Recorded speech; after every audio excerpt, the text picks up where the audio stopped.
GST entry मधला 7 number problem घेणार आहोत। या 7 नंबरच्या प्रॉब्लेम मध्ये सगळ्या एंट्रीला जीएसटीचा रेट 9% दिलाय। 9% 9% इज इक्वल टू 18% आयजीएसटी। पण एक ट्रान्झॅक्शन असा आहे, लॉयर फीसचं ट्रान्झॅक्शन दिसायला बघा तुम्हाला, त्या लॉयर फीसच्या ट्रान्झॅक्शनला तुम्हाला 2.5% घ्यायचं सांगितलं त्यांनी, खाली स्पष्ट दिलंय बघा, नोट खाली दिलंय का, लॉयर फीस जी आहे त्याला फक्त 2.5% घ्या, नाहीतर बाकी उरलेल्या सगळ्या ट्रान्झॅक्शनला काय घ्या, 9%. आणि आणखीन 2 ट्रान्झॅक्शन नवीन आहेत, ते तुम्हाला ज्यावेळेस आपण घेऊ त्यावेळेस सांगणार आहे. ओके, तर पुण्याचा हा ट्रेडर्स मालक आहे, तर त्यानुसार ट्रान्झॅक्शनच्या एंट्री करू. 2 तारीख टाका डेट मध्ये. ट्रान्झॅक्शन काय म्हणते बघा, purchased goods from Krishna sales Pune. इकडे बघा, पुण्यामधूनच वस्तू खरेदी केल्या आणि कुणाकडून खरेदी केल्या, कृष्णाकडून. मग एंट्री घ्या, purchase account debit,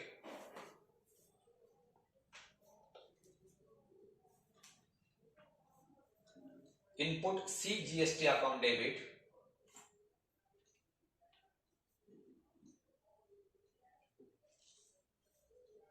input S GST account debit to Krishna.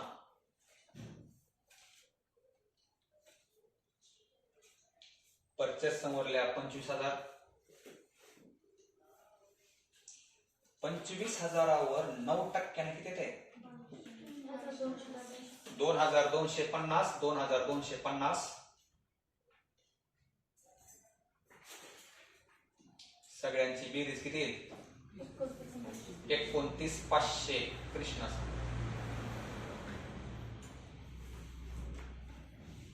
समजलं. 4 तारीख टाका, परचेस्ड गुड्स फ्रॉम नमन हैदराबाद 40. इकडे बघा, आता ह्या वस्तू आपण हैदराबादहून खरेदी केल्यात. हैदराबाद म्हणजे आपला आउट ऑफ महाराष्ट्र आहे, महाराष्ट्राच्या बाहेरून खरेदी केल्यात. बाहेर महाराष्ट्राच्या बाहेरून जर वस्तू खरेदी केल्या असतील तर तिथे एकच जीएसटी वापरायचा, कुठला, आयजीएसटी. मग एंट्री घ्या, purchase account debit,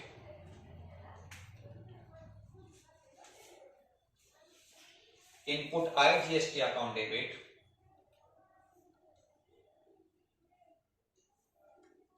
to Naman account.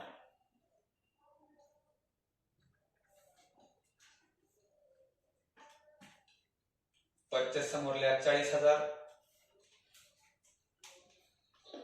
आता 40,000वर डायरेक्ट 18% जीएसटी काढायचं. किती आहे, 7,200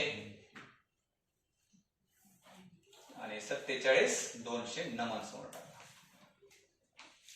आता लक्षात आलं का, वरी महाराष्ट्रामध्येच खरेदी केल्या त्यामुळे 2 जीएसटी होत्या, आता महाराष्ट्राच्या बाहेर असल्यामुळं एकच जीएसटी. तिसरा ट्रान्झॅक्शन बघा, डिपॉझिट जीएसटी 500 आणि एस जीएसटी 500 आणि आय जीएसटी 2,500. इकडे बघा, आपल्या ह्या मालकाकडे सी जीएसटी, एस जीएसटी आणि आय जीएसटी जमा झाल्या. मग ह्या जीएसटी आपल्याला बँकेत जमा करायचे, म्हणजे शासनाला जमा करून टाकायचे, डिपॉझिट करून टाकायचे. त्यामध्ये एंट्री घ्या, input C GST account debit,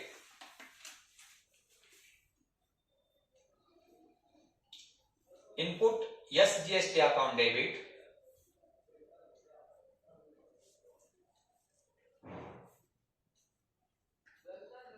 input IGST account debit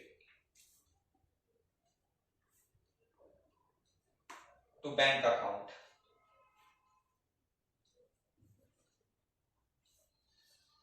पाचशे 500 2,500 असं एकूण किती, 3,500. being GST deposited.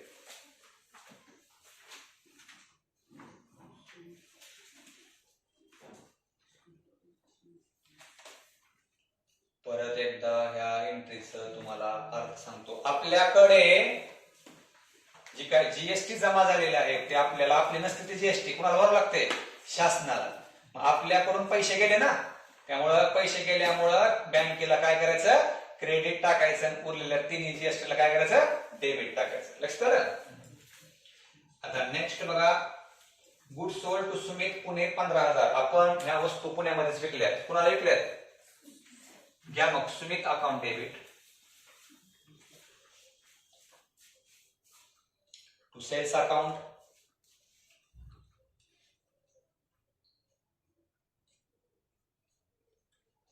To output CGST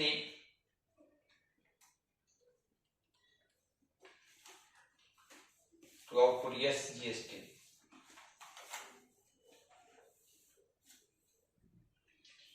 cells समोर 15,000 टाका.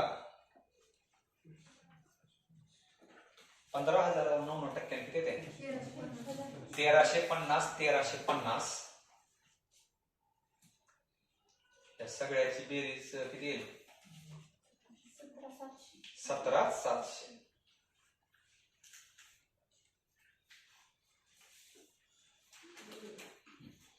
आता नेक्स्ट ट्रान्झॅक्शन बघा. Good sold to Sachin Bangalore. आता इकडे बघा, बँगलोर म्हणजे महाराष्ट्राच्या बाहेर वस्तू विकल्यात, त्यामुळं IGST चा वापर करायचा. कुणाला वस्तू विकल्यात रे? Sachin account debit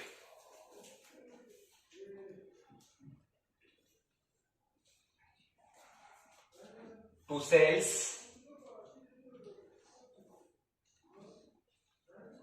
to output IGST.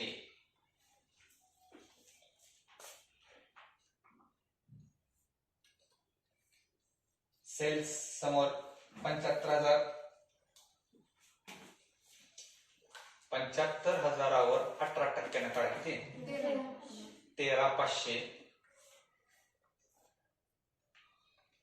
आणि 88,500 सचिन समोर.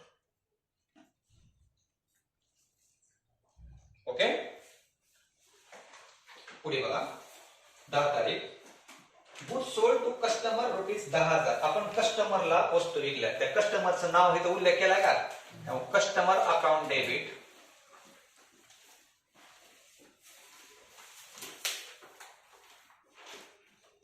टू सेल्स अकाउंट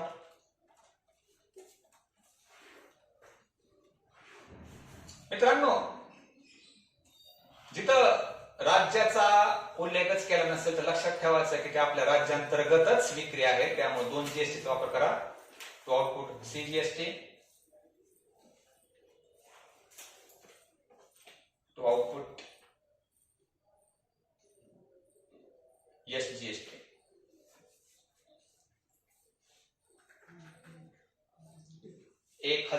सेल्स समोर टाका. 90 टाका. किती येते? 1,180.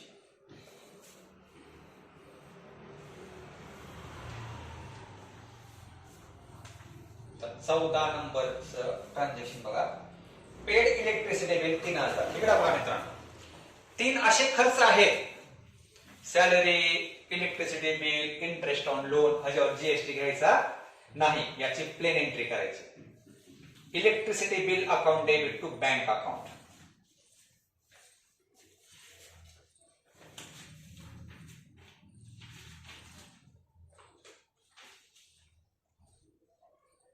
$3,000.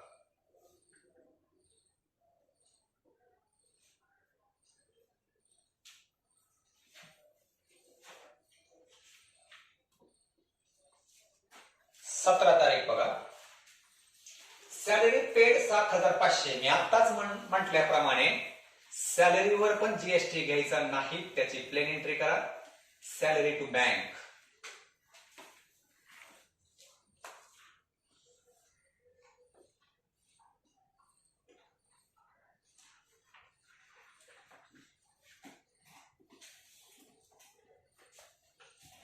$7,500.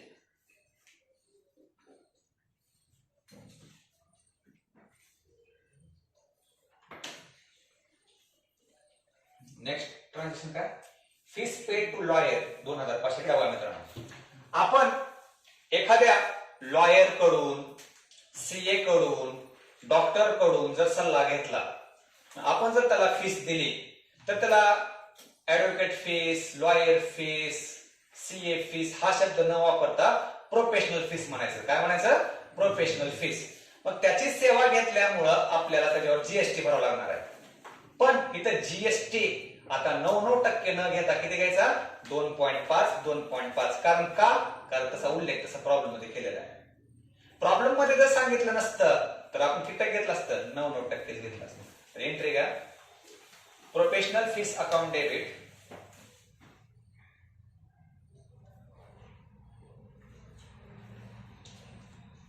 Input CGST account debit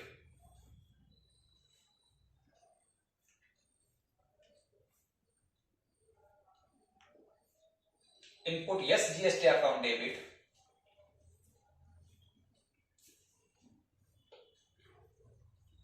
to bank account.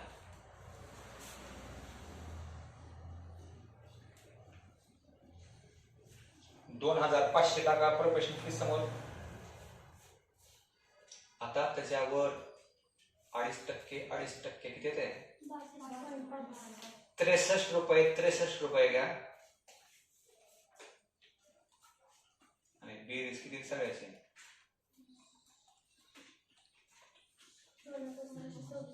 2,626.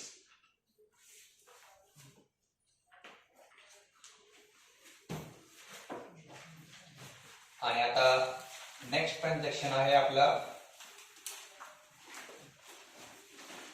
22 तारखेचं. Restaurant bill paid including GST 2,950. इकडे बघा, आता आपण व्यावसायिक आहोत.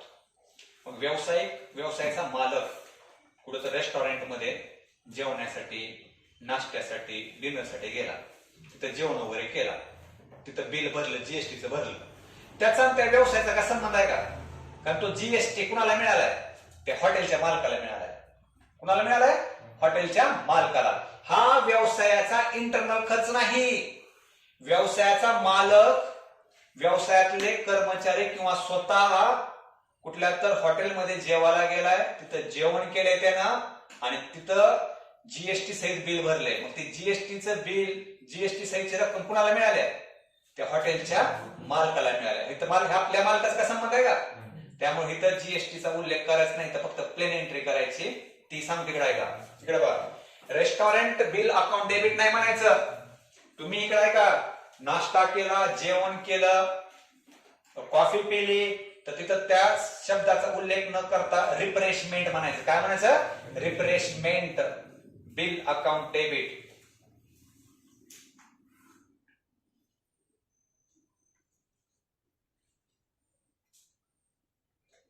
To bank account.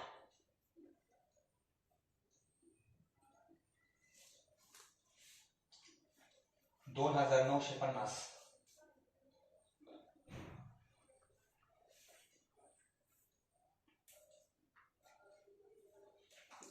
मी तुम्हाला मित्रांनो सगळे पॉइंट लिहून देतो, काय काळजी करू नका. नेक्स्ट ट्रान्झॅक्शन काय रे? Sold goods to Sumit 5,000. मित्रांनो, सुमितला वस्तू विकल्यात, इथंच विकल्या असणार ना. काय एंट्री होईल? Sumit account debit to sales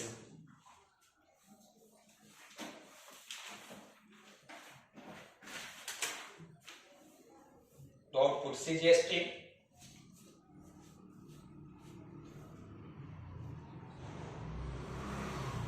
to output SGST.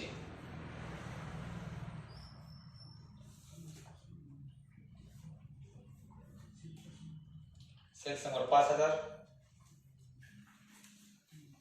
5,000वर 9% किती येते? 45 येते का? 450 येते? 450. 450 5,900.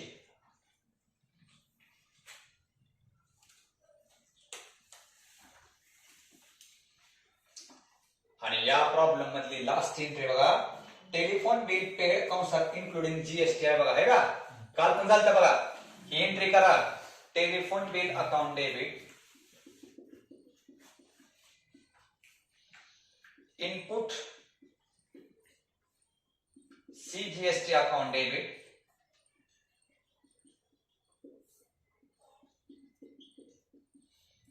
Input SGST account debit bank account. आता बोर्डाकडे बघा प्रत्येकाने. इन्क्लुडिंग जर शब्द नसला असता तर ती रक्कम टेलिफोन बिल समोर टाकली असते. काल पण झालं बघा. पण इन्क्लुडिंग शब्द दिल्यामुळं ती रक्कम बँकेसमोर टाका डायरेक्ट 2950. कळलं का? लक्षात घ्या. इन्क्लुडिंग म्हटल्यामुळे रक्कम कुठं टाकायची? बँकेसमोर. जर इन्क्लुडिंग शब्द नसला असता कुठं टाकली असते रक्कम? टेलिफोन बिल समोर. आता आपल्याला ह्याच्यानुसार सीजीएसटी आणि एसजीएसटी ची रक्कम काढून शेवटी टेलिफोन बिलची रक्कम काढायची. आता इन्क्लूड दिल्यामुळं इथं एक सूत्राचा वापर करून रक्कम काढायची. कसे काढायचं सांगते इकडे ऐका. हो का? इथंच तुम्ही कंसात लिहू शकता. आपलं एकूण बिल किती आहे इन्क्लुडिंग जीएसटी सहित? किती? 2950 गुणुले एकूण आपला जीएसटीचा रेट किती आहे? 18% आणि भागिले 118% करायचं. 118% कसं करायचं माहिती आहे का? आपली टक्केवारी नेहमी कशी असते? 100 मध्ये. आणि त्याच्यात ऍड काय करायचं? हे जीएसटी. करा बरं. किती येते? 2950 गुणुले 18 भागिले 118.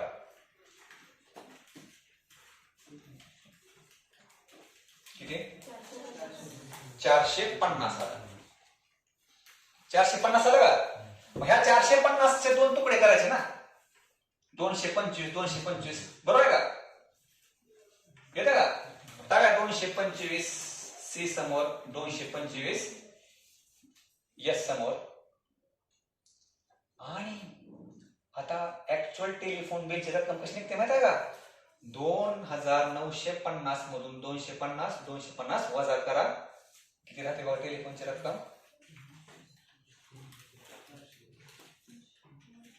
2500 राहते का?